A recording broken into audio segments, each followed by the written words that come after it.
오늘 아침 하나님께서 저희들에게 주시는 말씀입니다. 신약성경 11면 마태복음 8장 5절에서 13절까지의 말씀입니다.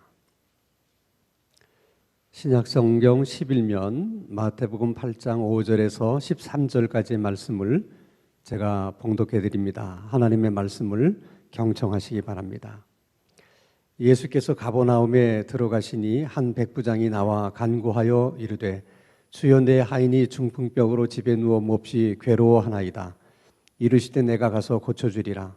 백부장이 대답하여 이르시되 주여, 내 집에 들어오심을 나는 감당하지 못하겠사오니 다만 말씀으로만 하옵소서. 그러면 내 하인이 낫게 싸움나이다. 나도 남의 수하에 있는 사람이요 내 아래에도 군사가 있으니 이더러 가라 하면 가고 저더러 오라 하면 오고 내 정도로 이것을 하라 하면 하나이다. 예수께서 들으시고 놀랍게 여겨 따르는 자들에게 이르시되 내가 진실로 너희에게 이르노니 이스라엘 중 아무에게서도 이만한 믿음을 보지 못하였노라. 또 너희에게 이르노니 동서로부터 많은 사람이 이르러 아브라함과 이삭과 야곱과 함께 천국에 앉으려니와 그 나라의 본 자손들은 바깥 어두운 데 쫓겨나 거기서 울며 이를 갈게 되리라. 예수께서 백부장에게 이르시되 가라, 내 믿음대로 될지어다 하시니 그 즉시 하인이 나으니라. 아멘. 우리 기독교 신앙에는 아주 중요한 키워드가 세 가지가 있습니다. 우리가 잘 아는 것처럼 첫째가 믿음이고 그 다음은 소망이고 마지막은 사랑입니다. 이 믿음, 소망, 사랑, 이 세 가지가 우리 기독교 전체 내용을 다 이제 품고 있는 대표적인 단어들입니다. 우리의 믿음의 시작이라고 하는 것은 믿음으로부터 시작을 해서 그 다음에 소망을 갖게 되고 그리고는 사랑으로 완성이 됩니다.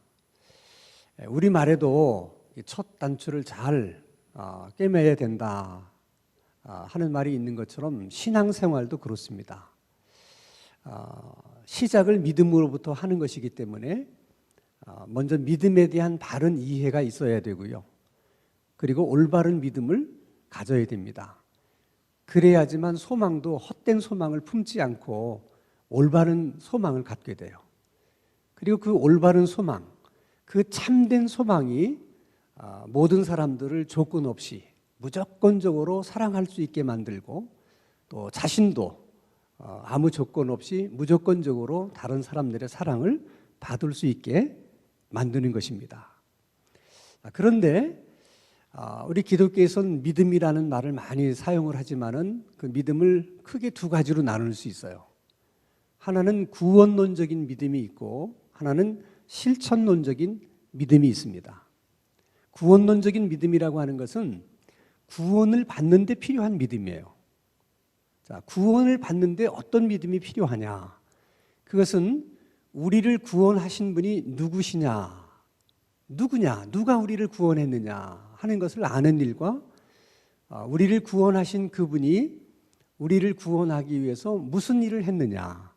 그것을 알고 믿는 것이 바로 우리가 구원을 얻는 데 필요한 믿음입니다. 자, 우리에게는 우리를 구원하신 분이 인간의 몸을 입고 이 땅에 오신 하나님의 아들 예수 그리스도라고 우리는 그렇게 알고 믿습니다. 그분이 우리를 위해서 우리를 구원하기 위해서 하신 일은 우리 죄를 대신 죄값을 지불하시려고 십자가에 못 박혀 죽으시고 3일 만에 다시 살아나신 것입니다. 그것을 믿는 것이 바로 구원을 얻는 데 필요한 믿음입니다. 그러나 단지 그 사실만 믿는 것만으로는 부족해요. 우리가 믿고 알고 있는 그 내용을 다른 사람들 앞에서 내가 내 입으로 그것을 시인하고 고백할 때만 그 믿음이 온전한 믿음이 됩니다.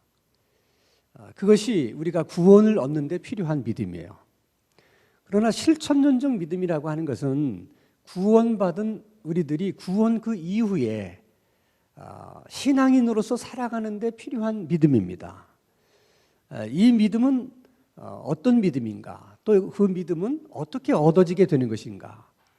그것은 우리가 열심히 기도하면서 말씀을 듣고 말씀을 읽고 말씀을 공부하게 되면 성령께서 하나님이 어떤 분인지를 우리에게 가르쳐 주세요. 그리고 여러 가지 하나님께서 어떤 생각을 갖고 계시고 또 어떤 마음을 갖고 계시는지를 알게 해주십니다. 이렇게 기도와 말씀을 통해서 성령께서 깨닫게 해주신 그 말씀을 내가 우리의 삶 속에서 이제 실천하게 되면 내가 배워서 알았던 하나님, 내가 지식적으로 알았던 하나님을 정말 경험하게 됩니다. 그 경험하게 되는 믿음이 바로 실천론적인 믿음인 것이죠. 그러니까 구원론적 믿음이든 실천론적인 믿음이든 믿음이라고 하는 말에서는 동일하지만은 그 내용은 사실 전혀 다른 거예요.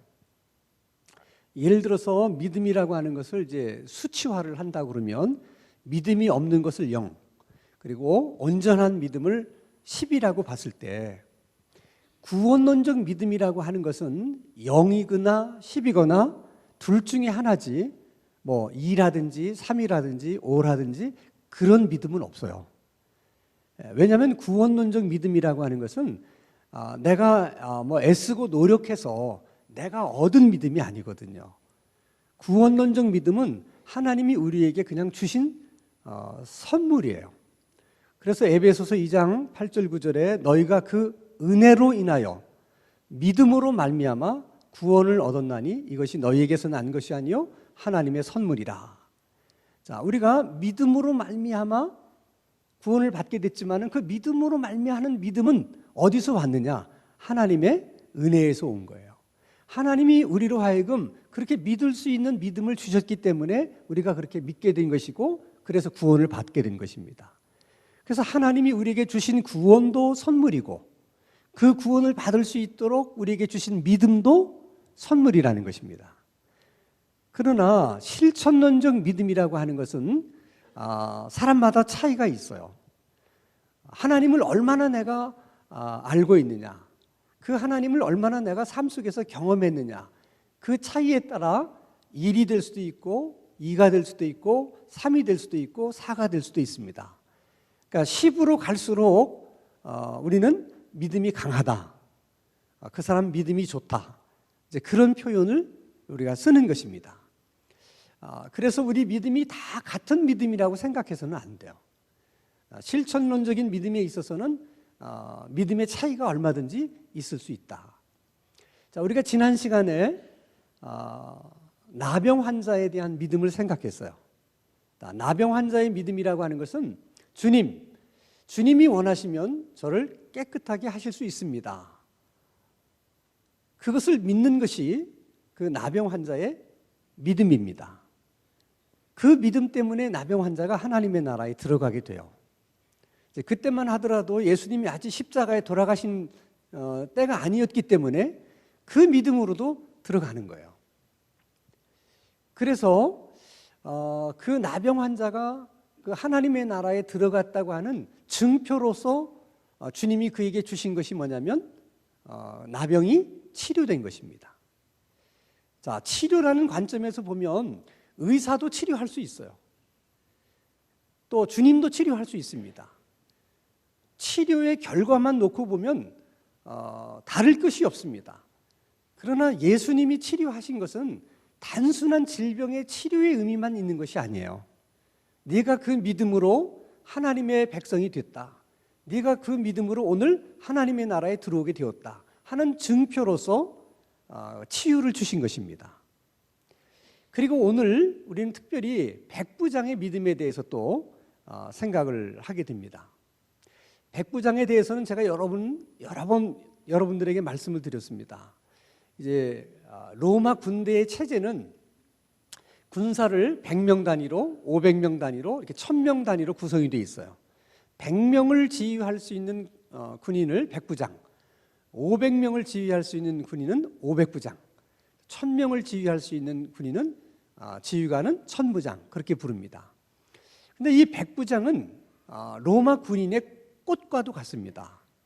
왜냐하면 백부장이 되면 상부의 지시 없이도 독자적으로 작전을 수행할 수 있어요. 그런 권한이 백부장에게 있습니다. 그러니까 사실 백부장이 대단한 거죠. 그래서 백부장은 아무나 되는 게 아니에요. 여러 번 전투를 통해서 그 전투의 능력, 싸움의 기술도 입증이 되어야 되고 군사를 지휘하는 지휘 능력도 인정을 받아야 되고 게다가 용맹성과 로마 황제에 대한 충성심 이런 것들이 전부 다 인정이 될 때 백부장으로 임명을 하는 겁니다. 그러니까 백부장의 입장에서는 굉장한 프라이드의 백부장이라고 하는 것이. 근데 지금 예수님께서 활동하고 있는 지금 무대가 가버나움이라고 하는 작은 어촌입니다. 그런 곳에 어떻게 로마의 백부장이 주둔하고 있었을까 하는 것은 사실 설명하기가 참 어려워요. 거기까지 군대를 보내서 로마 군인들을 주둔을 시켰을까? 여러 가지 가능성이 있는데 예수님 당시로 오면 그 가버나움에 여러 새로운 길들이 열려요. 특히 이제 북쪽과 남쪽으로 연결하는 새로운 도로가 생기면서 북쪽의 여러 나라 사람들과 남쪽에 또 이스라엘과 교류가 이루어집니다. 오늘 우리로 말하면 북중 접경 지역 같은 곳이 가버나움이에요. 그러니까 사람들이 이렇게 만나면서 물건을 팔기도 하고 사기도 하고 이런 일들이 많아지는 것이죠. 로마의 입장에서 보면 사람의 왕래가 많은 곳이기 때문에 이제 치안의 문제도 걱정이 되고 또는 세금을 징수하는 것도 큰 문제가 됩니다. 그리고 세 번째는 많은 민족들이 오고 가는 것이기 때문에 그곳에서 어떤 일이 일어날까? 그 사람들이 주고받는 얘기는 뭘까? 이런 것들이 궁금하기 때문에 정보를 수집하기 위해서 그런 목적으로도 아마 로마의 백부장을 주둔을 시켰던 것 같습니다. 자, 그러면 그 예수님 당시에 가장 핫한 뉴스, 가장 세목에 관심을 끄는 뉴스가 뭡니까? 예수님에 대한 얘기입니다. 그러니까 당연히 백부장도 예수님에 대한 정보를 많이 수집을 했을 거예요. 그리고 그것을 보고하려고 하면 수집한 정보만 보고하면 되는 게 아니라 정보를 수집해서 백부장 나름대로 판단을 해야 돼요. 그러면 공부를 해야 됩니다. 예수에 대해서 여러 가지 알아보고 그래서 이제 보고서를 써서 이제 상부에다가 이제 보고서를 내는 것이죠. 그러니까 어쨌든 이 백부장은 예수님에 대한 정보를 듣고 나름대로 많이 예수님에 대해서 공부를 한 사람이라고 우리가 생각할 수 있습니다. 그런데 어느 날 그 백부장이 예수님을 찾아왔다는 거예요. 그게 이제 중요한 일입니다. 예를 들어서 자신의 문제로 예수님을 찾아왔다든지 자기 아들 문제로 예수님을 찾아왔다든지 아니면 자신의 상관의 부탁으로 예수님을 찾아왔다면 그건 중요한 일이 아니에요. 그건 뭐 당연한 일이고 그럴 수 있는 일이죠. 그러나 우리가 그것을 중요한 일로 생각하는 것은 이 백부장이 자기 부하의 일로 찾아온 것도 아니고 자기 하인의 일로 찾아왔다는 거예요. 하인은 노예를 말하는 것입니다. 그 당시 노예는 그저 말과 소를 팔고 사듯이 이렇게 팔고 살 수 있는 물건이에요. 그냥 그 집안에서 소가 일을 하고 말이 일을 하듯 그냥 그 사람이 말처럼 소처럼 그냥 일하는 그 일만 하는 역할을 하는 사람이 노예입니다. 그러니까 노예는 사람으로 취급하지 않았어요. 근데 백부장처럼 이렇게 프라이드가 있는 사람이 자기 부하라면 또 모르지만은 아니 자기 집에 있는 많은 노예 중에 한 노예의 문제를 가지고 예수님을 찾아왔다는 것은 이것은 상식적인 일이 아니에요. 그래서 이것은 중요한 일이라고 보는 것입니다. 그럼 도대체 그 하인에게 어떤 문제가 있어서 백부장이 그 하인의 문제를 가지고 예수님에게 찾아왔느냐? 오늘 마태복음 5장 8장 6절 말씀입니다. 한번 같이 읽겠습니다. 시작. 이르시되 주여 내 하인이 중풍병으로 집에 누워 몹시 괴로워하나이다. 여기서 우리는 두 가지를 알 수 있어요. 하나는 자신의 하인이 중풍병에 걸렸다는 사실을 백부장이 알고 있었다는 거예요. 근데 백부장이 굳이 노예가 중풍병에 걸렸다고 하는 사실을 알 필요가 있을까? 그럴 필요가 없는 거예요. 자기 부하들에게 무슨 신상의 변화가 있다는 것은 알아야 되지만은 그 많은 노예들이 뭐 병이 들었든지 뭐 죽었든지 그것이 백부장이 뭐 그렇게 중요한 관심거리가 되겠습니까? 그런데 자기 그 하인이 중풍병에 걸렸다고 하는 것을 이 백부장이 알고 있었다는 사실은 평소에 자신의 하인에 대해서 뭐가 많아요? 관심이 많은 거예요. 관심이 많았다는 증거입니다. 또 하나는 예수님에게 와서 뭐라고 얘기하냐면 내 하인이 중풍병에 걸렸는데 몹시 괴로워한다는 거야. 그러니까 그 하인이 중풍병에 걸려서 몹시 괴로워하는 모습을 보면서 굉장히 마음 안타깝게 생각하는 거예요. 얼마나 아플까? 응? 그래서 마치 그 하인의 아픔이 자신의 아픔인 것처럼 느껴지는 거예요. 이걸 공감 능력이라고 하는데 이 백부장에게 그 공감 능력이 탁월한 거죠. 얼마나 아플까? 이 생각을 하니까 가만히 있을 수가 없는 거예요. 뭐라도 해야지. 너무 불쌍해서. 그래서 자기가 지금까지 정보로 알고 있었던 그 예수님의 생각하게 된 것이고, 그래서 그 예수님을 찾아오게 된 것입니다. 자, 예수님의 입장에서 보면 백부장이 자기를 찾아왔다는 것도 이게 뭐 쉬운 일이 아닌데, 더더군다나 자기 하인의 문제로 자기를 찾아왔다고 하는 것은 이건 더 놀라운 일이거든요. 그래서 예수님도 정말 깜짝 반응을 보이십니다. 마태복음 8장 7절 말씀을 보면 같이 한번 읽어볼까요? 시작. 이르시되 내가 가서 고쳐주리라. 예수님은 거의 한 번도 저런 말씀을 하신 적이 없어요. 모든 환자들은 자기가 필요해서 예수님에게 찾아와서 뭐 옷가에 손을 대든지 뭐 고쳐주세요 그런다든지 그래서 다 치료를 받았지, 예수님이 직접 가셔서 병을 고쳐준 예는 거의 없단 말이죠. 그런데 아니 뭐 이방인이 도대체 예수님하고 무슨 관련이 있길래 내가 가서 고쳐주겠다 이런 말씀을 하시냐는 거예요. 무슨 대제사장이 찾아와서 부탁을 했다든지 뭐 또 그 동네에서 유명한 율법사가 찾아와서 뭐 정말 간곡하게 간청을 했다든지 했다면 모르지만, 아니 도대체 이방인이 와서 부탁하는 일을 두고 예수님이 뭐가 아쉬워가지고 그러냐 내가 가서 고쳐주마 그런 얘기를 했을까 하는 거예요. 아마도 예수님이 그런 파격적인 생각을 하시고 그렇게 하시려고 했던 것은 그 백부장을 보면서 예수님 나름대로 느끼는 게 있어서 그런 거예요. 하인, 동물처럼 여기는 그 하인을 그렇게 생각하고 있다는 것, 그 하인이 중풍병으로 고생하는 것을 마치 자기가 아파하는 것처럼 어떻게든 도와주고 싶어서 그래서 예수님을 찾아왔다는 것.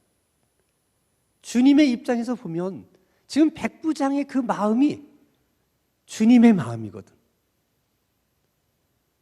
주님의 별명이 죄인들의 친구잖아요. 그래서 평소 사람 취급받지 못하던 소외된 창기들이나 세리들하고 같이 예수님이 어울리시잖아요. 예수님은 소외된 사람들에게 늘 관심을 갖고 계셨고 그들의 고통을 함께 나누고 싶어서 그래서 그들과 함께 생활하신 거예요. 근데 지금 백부장이 와서 얘기하는 얘기를 들어보니까 주님의 입장에서 어쩌면 너는 내 마음과 비슷한 그런 마음을 갖고 있느냐, 이게 이제 예수님 마음을 크게 감동시킨 거예요. 그래서 예수님이 다른 얘기가 없잖아요. 그냥 가서 고쳐주겠다. 이렇게 여러분 소외된 사람들, 이렇게 힘이 없는 사람들, 정말 사회적으로 불쌍한 사람들에 대해서 늘 관심을 가지고 또 그들의 아픔을 공감할 수 있는 그런 마음이 그게 주님의 마음이에요. 그러니까 우리에게 그런 마음이 있을 때 하나님이 엄청 기뻐하시는 거야. 그게 주님의 마음과 비슷한 마음이기 때문에 그래요. 그럴 때 예수님이 백부장에게 한 것처럼 가서 내가 고쳐주겠다 하듯이 우리에게 그런 마음이 있을 때 주님이 뭐든지 그렇게 해주고 싶은 마음이 생기시는 거예요. 그러니까 우리가 그저 하나님께 뭔가를 많이 얻기 위해서 뭔가 자꾸 하나님께 드린다, 이런 어떤 계산적으로 하나님과의 관계를 가지려고 하면 안 돼요. 주님의 마음을 우리도 갖고 우리도 주님의 마음 같은 마음으로 살아야 되겠다. 그럴 때 하나님과의 관계가 더 친밀해지고 이제 깊어지는 것이죠. 자, 어쨌든 예수님이 내가 가서 고쳐주겠다. 백부장의 입장에서는 예수님이 자기네 집에 온다는 것은 정말 가문의 영광입니다. 그렇지 않겠어요? 모든 이방인들은, 모든 유태인들은 백부장을 이방인이라고 그래서 아주 그냥 뭐 짐승 보듯이 벌레 보듯이 쳐다보는데, 그들이 다 존경하는 그 예수님이 자기 집에 와주신다면 한순간에 자기의 입지도 좋아지고 얼마나 영광스러운 일이겠습니까? 근데 놀랍게도 그 백부장이 예수님의 그 청을 사양을 합니다. 그 사양하는 이유가 마태복음 8장 8절이에요. 같이 한번 읽겠습니다. 시작.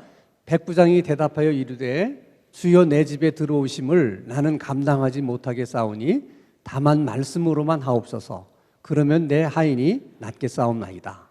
자, 그렇게 말을 하고 이 말을 증명해 보이듯이 그 다음에 또 이런 말을 덧붙여요.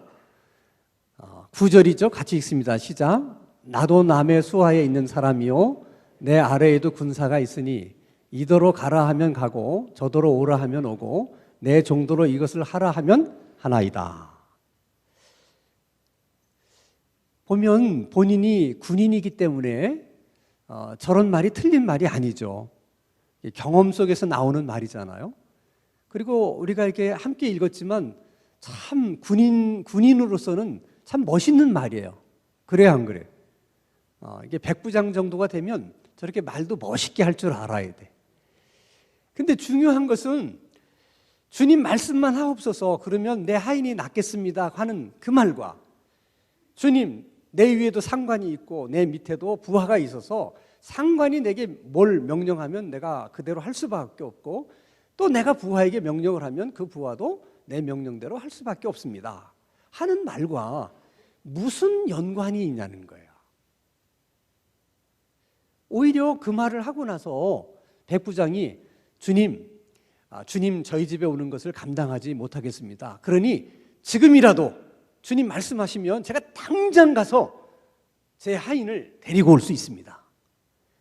주님이 오늘 시간이 없으시다면 또 내일 오라고 그런다면 제가 당장 내일 하인을 데리고 주님 앞에 올 수 있습니다. 이렇게 말을 하면 뭔가 이게 좀 연관이 되어 있는 것처럼 생각이 들잖아요.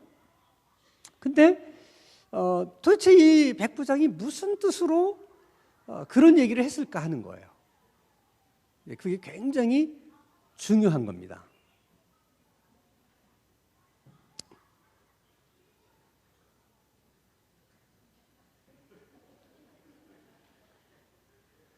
졸리는 사람들 깨라고 그러는 거니까. 예. 자, 백부장의 입장에서는 지금 예수님에게 이런 의도로 말씀을 하는 거예요. 자, 백부장인 나도 주님의 수하에 있고 중풍병으로 고생하고 있는 내 하인도 주님의 수하에 있는 사람입니다. 더 나가서 그 중풍병자가 지금 괴로워하고 있는 중풍병도 주님의 수하에 있을 뿐입니다. 그러므로 주님이 제게 명령해도 순종할 것이고 제 하인에게 명령을 해도 순종할 것이고 그 질병에 대해도 말씀하시면 그 병도 순종하게 될 것입니다 하는 정말 놀라운 고백을 하고 있는 거예요. 그러면 여러분, 말씀만 해도 병을 고칠 수 있다면 그분이 누구예요? 메시아죠. 세상에 그럴 수 있는 분이 누가 있어요? 메시아뿐입니다. 그러니까 한마디로 지금 백부장은 예수님을 향해서 뭐라고 고백하고 있는 거예요?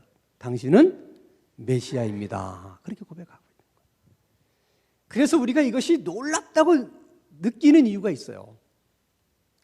자, 예수님께서 공생애가 다 끝나갈 무렵에 제자들에게 물었어요. 사람들은 나를 누구라고 그러더냐? 그게 다 대답을 합니다. 어떤 사람은 엘리야라고 그러고요. 어떤 사람은 세례 요한이라고도 그러고요. 어떤 사람은 선지자 중에 하나라고 그럽니다. 그래? 그럼 너희들은 나를 누구라고 생각하느냐? 그때 12명의 제자 가운데 딱 한 명만 주는 그리스도요 살아계신 하나님의 아들이십니다. 그렇게 고백을 해요. 다시 말하면 주님은 메시아입니다. 그렇게 고백을 한 겁니다. 주님과 3년을 함께 동고동락을 하고 가르침을 받은 제자들 중에도 12명 중에 한 명만이 메시아라고 고백을 했는데 이 이방인 백부장은 주님과 뭐 1시간을 함께 한 것도 아닌데 1년 동안 무슨 가르침을 받은 것도 아닌데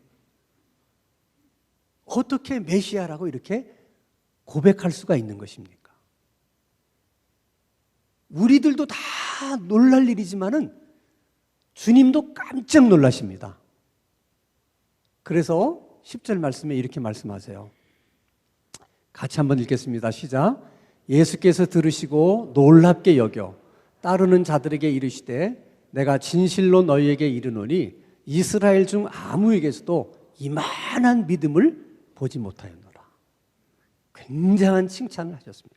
이렇게 칭찬을 하실 수밖에 없는 게 예수님이 너무 놀라셨기 때문에 너무 기대 밖의 일인 거예요. 그래서 우리가 궁금한 것은 도대체 이 백부장은 어떻게 해서 그런 믿음을 가질 수 있게 되었을까 하는 거예요. 언제 예수님에게 가르침을 받은 적도 없는데 그런데 어떻게 이런 큰 믿음을 가질 수가 있었을까? 그래서 아무리 생각해봐도 이것은 하나님이 백부장에게 주신 특별한 믿음의 선물이라고 생각해요. 그러면 왜 하나님은 이 백부장에게 이게 특별한 이런 믿음의 선물을 주셨을까? 생각해 보면, 자, 백부장은 정보를 수집하는 사람입니다. 그래서 유태인의 사회가 어떤지, 유태인들이 어떤지를 다 꿰고 있어요. 유태인들은 이방인들을 부정하다고 생각합니다. 그래서 인사도 하지 않고 뭐 만나서 교류하는 것도 없지만은 더더군다나 이방인의 집에 가지도 않아요. 이방인의 마당을 밟는 것만으로도 부정해진다고 생각해서 아무리 이방인에게 필요한 일이 있어도 문 앞에 가서 나오라고 그러지 절대로 자기가 들어가는 법이 없습니다. 백부장이 그 사실을 모를 리가 없습니다. 그런데 주님이 자기 집에 오시겠다는 거예요. 자기 입장에서는 가문의 영광이지만 그러나 주님이 정작 자기 집에 오시는 날이면 그날부터 예수님이 받게 될 어려움 얼마나 크겠어요. 예수님이 이방인의 집에 들어갔다.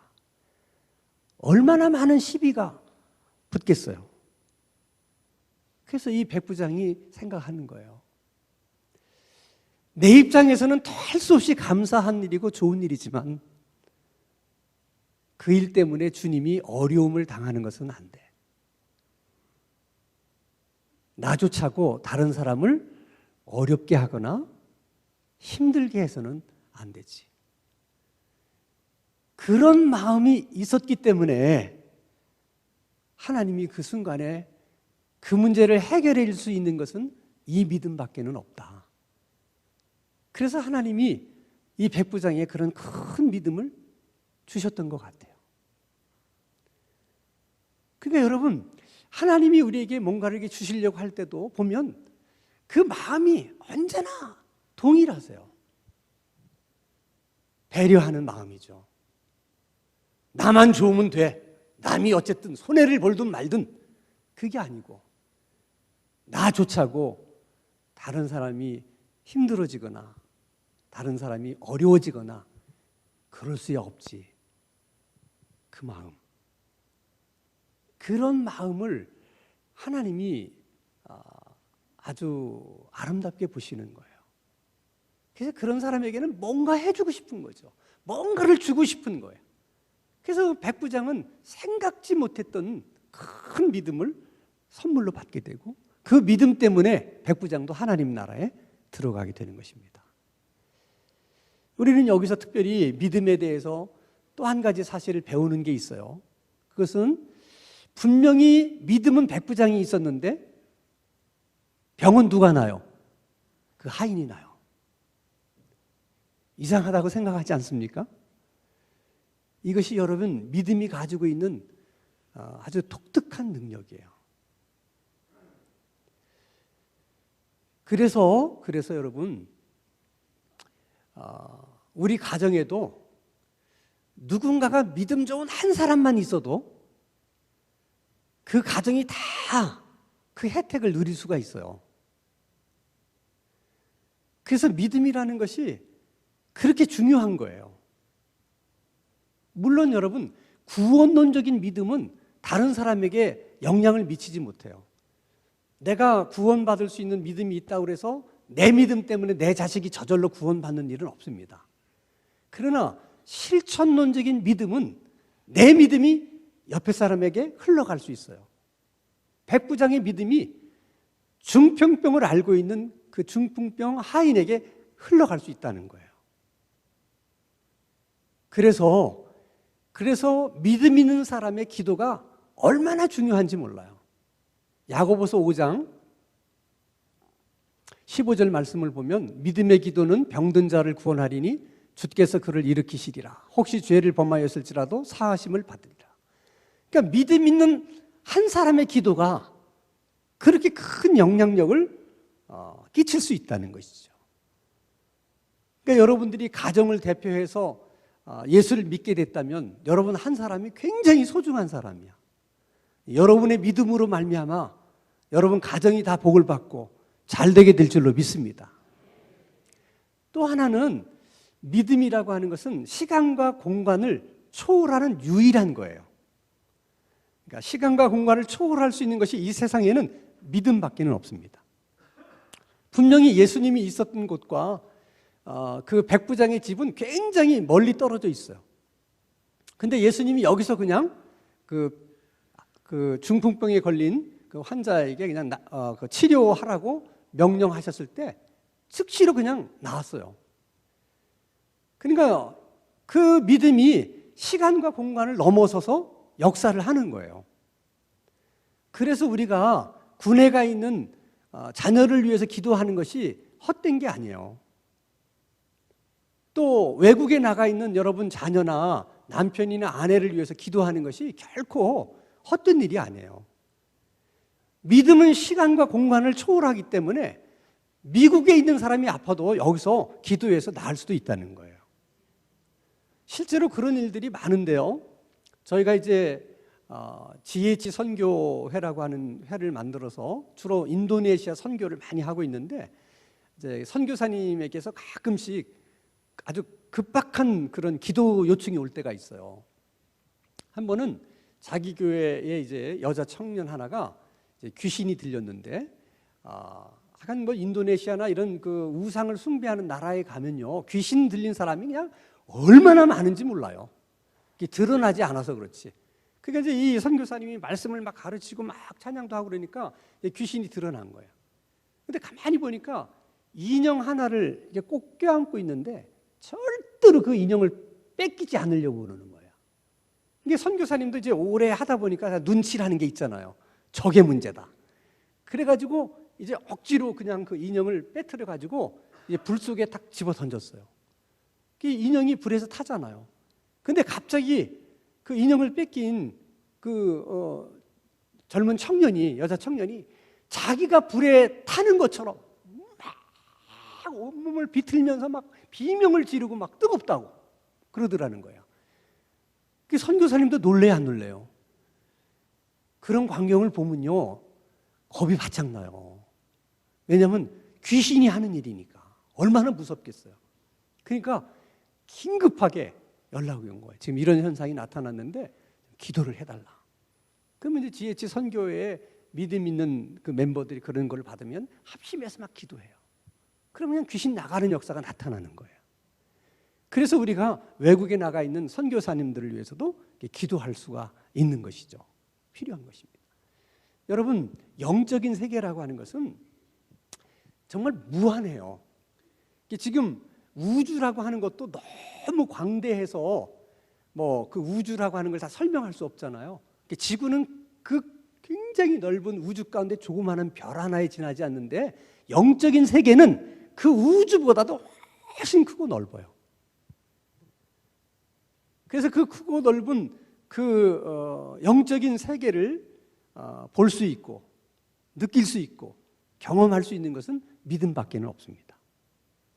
그러니까 그 사람의 믿음이 얼만큼 있느냐, 그 믿음만큼 영적인 세계가 이해가 되고, 그 믿음만큼 영적인 세계가 보이고, 그 믿음만큼 영적인 세계를 체험할 수 있어요. 믿음이라는 것이 굉장히 중요한 거죠. 그리고 영적인 세계와 물질적인 이 세계는 사실은 이게 단절되어 있잖아요. 그러나 이것을 넘나들 수 있는 것은 믿음밖에 없어요. 그래서 영적인 세계에 있는 그 어떤 것, 그걸 뭐 에너지라고 해도 좋고 뭐라고 해도 좋아요.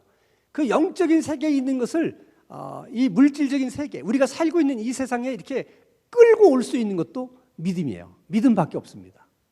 그래서 히브리서 11장 1절에 이렇게 말씀하세요. 믿음은 바라는 것들의 실상이요 보이지 않는 것들의 증거다. 믿음만이 그것을 이루어낼 수 있다는 것이죠. 그럼 우리가 이런 믿음을 갖기 위해서 무엇을 해야 되냐? 열심히 기도하면서 하나님 말씀을 듣고 배우고 공부하고, 그래서 깨닫게 해주신 하나님 말씀이 있으면 실천해서 하나님을 경험하는 거예요. 하나님을 경험하면 경험할수록 믿음이 그만큼 자라요. 그만큼 성장합니다. 그러면 그만큼 이해가 되어지고 그만큼 보여지는 것들이에요. 그래서 예수 믿는 사람의 입장에서는 부자라는 개념이 뭐 부동산이 많다든지 은행에 뭐 예금한 게 많다든지 그런 것으로 판단해서는 안 되고, 예수 믿는 사람에게 있어서 진정한 부라는 게 뭐냐? 그건 믿음의 부요함이에요. 믿음이 부자라는 것만큼 좋은 게 없어요. 그러니까 짧은 한 세상 살다 가는데 너무 재물에만 욕심을 내지 말고, 오히려 믿음이 부욕해 되기 위해서 믿음에 대한 욕심을 내보세요. 그래서 여러분들이 큰 믿음, 좋은 믿음을 가지면 여러분들이 그만큼 영적 세계를 이해하고 경험하고 보게 될 뿐만 아니라 여러분 때문에 주변에 많은 사람들이 덕을 보게 되는 거야. 그러니까 믿음 있는 한 사람이 얼마나 중요해. 바라기는 우리 신당중앙교회 성도님들이 지금보다는 보다 큰 믿음을 가지셔서 여러분 한 사람 때문에 덕을 보게 되는 사람들이 많을 수 있게 되기를 주님의 이름으로 축원합니다. 거룩하신 아버지 하나님, 믿음이 부족한 저희들을 긍휼히 여기시고 하나님 은혜를 베풀어 주시옵소서. 먼저는 믿음에 대한 바른 이해를 갖게 해주시고 또 올바른 믿음을 갖고 살아갈 수 있게 하여 주시옵소서. 항상 더 큰 믿음을 사모하게 하시고, 그래서 더 열심히 기도하며 하나님의 말씀에 순종하는 일에 힘쓸 수 있게 하여 주시옵소서. 믿음으로 영적인 세계를 바라보게 하시고 체험하게 하시고 더욱더 믿음으로 부욕해 되는 우리들의 신앙생활 되게 하여 주시옵소서. 예수 그리스도 이름으로 기도하옵나이다. 아멘.